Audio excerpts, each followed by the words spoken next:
नहीं काना।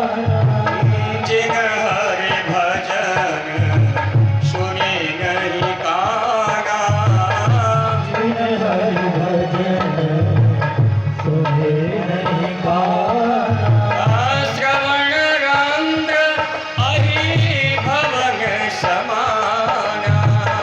श्रवण रंध्र अहि भवन समाना।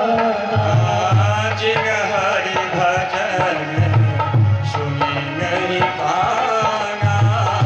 जिन हरि भजन सुने नहीं काना।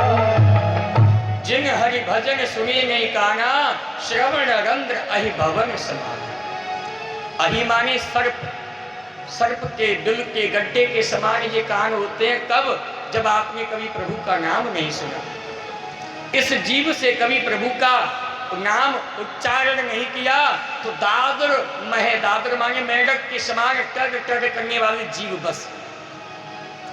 ये आंखों से यदि प्रभु का कभी दर्शन नहीं किया, प्रभु की चित्रों का छवि का कभी दर्शन नहीं किया, तो ये आंख मोर पंख की भांति है। आज प्रार्थना करें प्रभु हम इस मुख से हमेशा आपका चिंतन करें। वाणी गुणान कथनो श्रवणो कथायाम।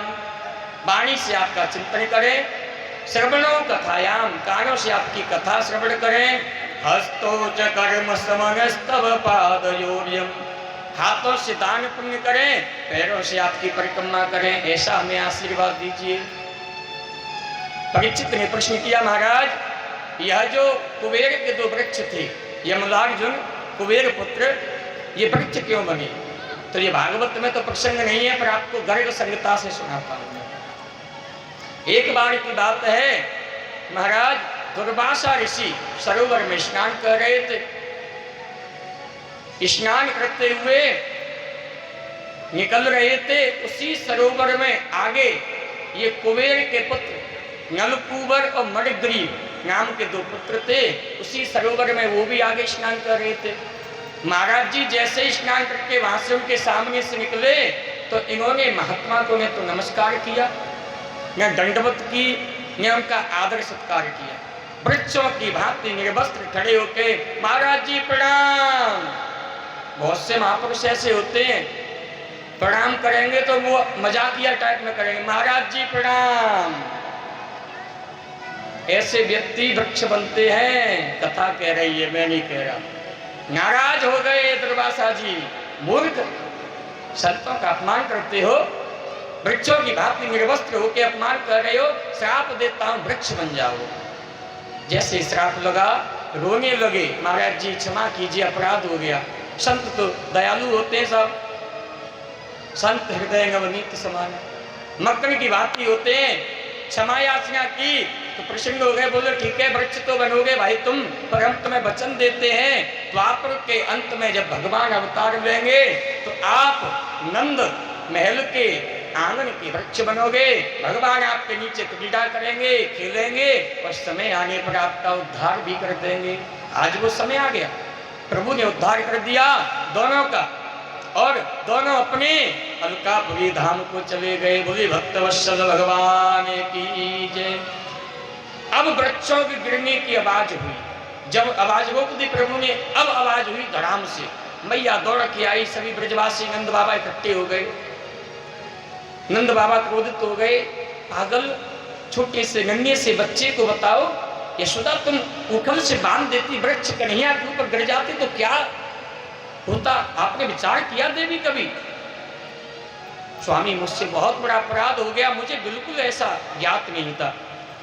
आज इस घटना को लेके सभी ब्रजवासियों में, नंद बाबा में चिंता का विषय बन गया। मन में चिंता करने लगे कि अब गोकुल में एक दिन भी नहीं रहेगी। सभी ब्रजवासियों ने आपातकाल मीटिंग बुलाई नंद बाबा ने। मीटिंग में नंद बाबा ने अपने भाइयों को कहा कि भैया अब गोकुल में नहीं रहेंगे। बोले क्यों? जब से मेरे दोनों पुत्रों का जन्म हुआ है कृष्ण बलराम का, कोई न कोई समस्या, कोई न कोई आपत्ति इन बच्चों के जीवन में आती रहती है। आज देखो वर्षों से खड़े हुए अच्छे वाले वृक्ष मेरे बच्चे के ऊपर गिर पड़े। अब मुझे इस घर में नहीं रहना। बोले कहाँ जाओगे फिर?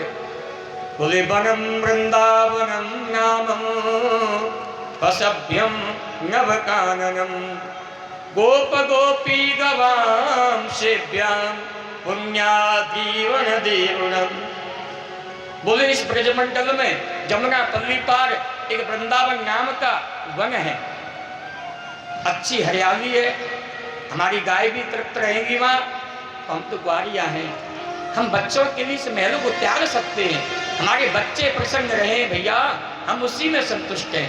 आज नंद बाबा ने अपनी स्वर्ग जैसी वैभव संपदा को एक झटके में बच्चों के लिए छोड़ दिया और सब अपनी अपनी बैलगाड़ियों में सामान भर के वृंदावन की ओर चल दिए। अब आप हम भी सब वृंदावन चलते हैं। वृंदावन चलोगे कि नहीं भैया?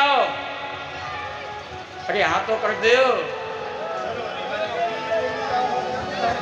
फ्री में ले जा रहे हैं तुम्हें, देख लो। बसते जाओगे तो बताओ पैसा भी खर्च होगा। तो चलो वृंदावन की ओर चलते हैं, फिर आगे के प्रसंगों को कहेंगे। आज महाराज नंद बाबा समस्त ग्वाल अपने सामान को बैलगाड़ियों में भर के वृंदावन की ओर चल दिए।